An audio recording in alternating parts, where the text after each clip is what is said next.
Greetings, everyone. Hope all of you are having an absolutely fantastic day.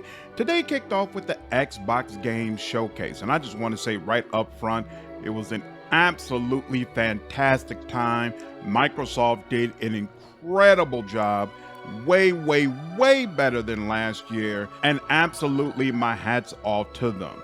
Of course, Bethesda did a full showcase of Starfield. I'm actually going to talk about that in a completely separate video because I don't think I've talked about Starfield at all on the channel. So we'll go ahead and try to do a deep dive on all the details. But I want to use this video to go through pretty much everything else that was announced during the showcase. So first and foremost, the biggest moment for me was definitely the Avowed trailer, which I did a completely separate video on, and the link is in the description below. Second biggest moment, even though I am not excited about the game, was the announcement of Towerborn, because it's created by Stoic Studios, developer of the Banner Saga. We haven't heard anything from them in quite some time, and I was terrified they had been shut down. Towerborn is a family-friendly RPG brawler, which is definitely not my kind of gaming experience, but I'll still purchase it to show support. Outside of those two standout moments, there are a bunch of really cool games that I am looking forward to checking out. Microsoft kicked the showcase off with Fable, and I think that was a fantastic move because this game is a callback to when Xbox was great, and hopefully they'll have a return to form next year. I started as an Xbox fanboy before I drifted more into PC games and was a huge fan of Fable 1 and 2, although 3 was more of a letdown for me. Definitely excited about what they're going to do for this next Fable, and even though the trailer doesn't tell us a whole lot about the story or what the gameplay is going to be like, it has enough of that quirky humor and unique fantasy world that I'm definitely intrigued about what we're going to get. The next game after that was South of Midnight, a third-person action-adventure that's set in the Deep South. Now, of course, we've had multiple games that are set in locations in the Deep South, but it's rare to see a game that actually showcases the culture of the Deep South. And it seems like that's exactly what South of Midnight plans to do. Not clear yet what the story and gameplay is going to look like, but I'll definitely be following up on this and will potentially play it on the channel. Star Wars Outlaws was also announced. It's Ubisoft's new open-world Star Wars game where you are going to play as a smuggler, and it's set between Empire Strikes Back and Return of the Jedi. Ubisoft is going to announce more information about this game Monday evening during their Forward event. I love Star Wars and play just about everything that's Star Wars related, so something tells me I'll probably be checking this out. Next up came the announcement that Persona 3 is getting a remake for the Xbox, something my channel had been talking about before, and a lot of my subscribers have been asking me to play this series, so I'll probably check the game out when it comes out. In that same vein, a trailer for the Persona 5 spin-off Tactica was also released, along with one for Metaphor ReFantazio, which is the new game from Atlus, the same developer who created the Persona series. I definitely plan to play all of those games, but I can't really give you an opinion about the trailer because, again, I'm not really familiar with the Persona series. The showcase also presented a few minutes of Senua's Saga Hellblade 2, and the tone was incredible. I didn't play the first game, but I heard it was an absolute mind trip, and based on this segment, I can see what people are talking about. I usually don't like games that are on rails. I prefer to have choices, but I might have to go ahead and check this out because it seems like it's providing a really unique environment and gameplay experience that I might still enjoy. Phantom Liberty, the new expansion for Cyberpunk 2077, released a trailer as well, and CDPR seems to have done a fantastic job of recreating Idris Elba.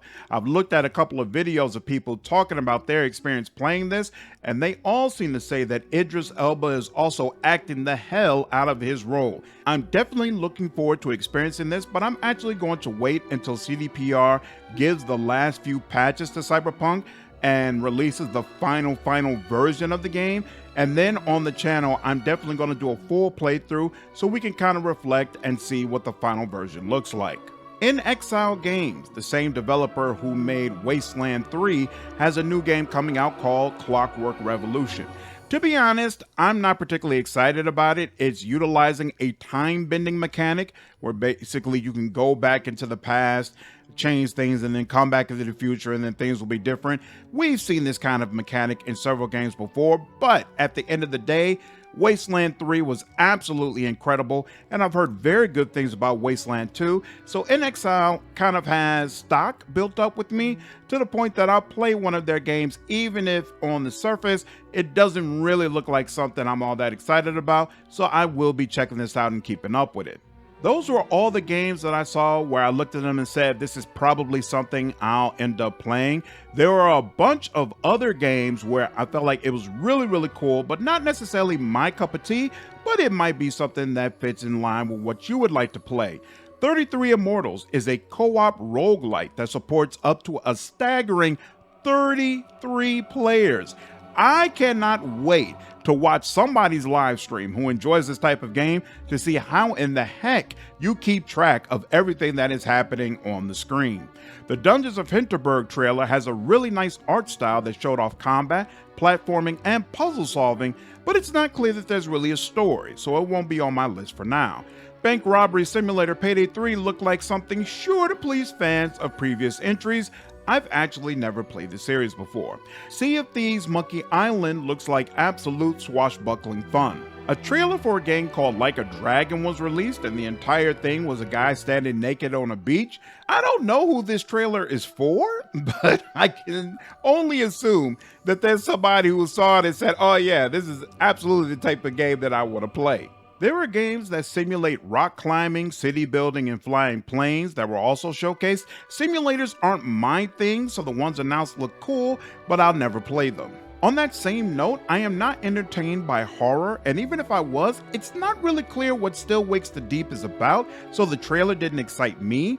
Path to the Goddess looks very pretty, and Comcast makes good stuff, so it seems like this is a nice pickup for Microsoft, even though I'm not sure what's actually happening in the game. Fallout 76 had a trailer, but who cares? Why is anybody still playing that game? I only play racing games at the arcade, so the Forza Motorsports presentation didn't really do anything for me, but the cars did look cool. Elder Scrolls Online had a trailer for the Necrom expansion. Never played the game, but I've definitely heard great things about that MMO.